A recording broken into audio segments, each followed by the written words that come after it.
The play is called The Welsh Boy, and it's based on a book called The True Anti-Pamela, to explain the title of which would take so long that there's no point in trying to sell that. So it's about a Welsh boy who was in fact a young singer in Bath and Bristol, and was known in the sort of fashionable concert-going world of Bath in the 1720s and 30s as the famous Welsh boy, because he had this very beautiful voice. And when later on, when he ceased to be a boy and become a man, he wrote up a book, this book, which is a disgraceful account of his disgraceful affair with an heiress in Monmouthshire, and which I find extraordinarily interesting and have turned into a play.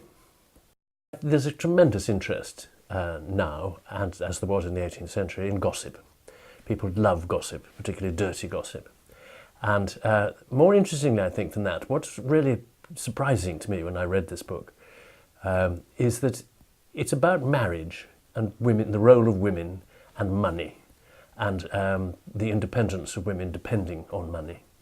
And the fact that he was a poor boy who fell in love with an heiress and they had a terrific affair is across the class. I mean, so many of the issues have not changed.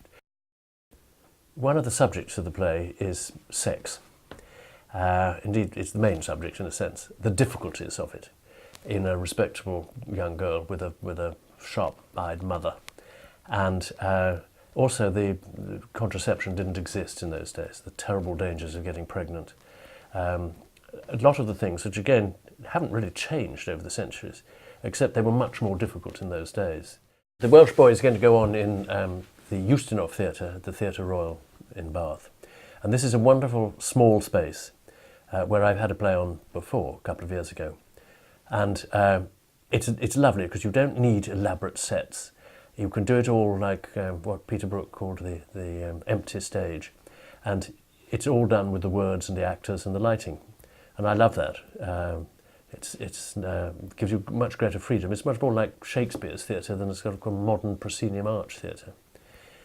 So I've got the characters talking to the audience. I've got I just have complete freedom to develop the scenes as I want, with of course the help of the director, Matthew Lloyd. He's a wonderful script editor, and this is our third collaboration.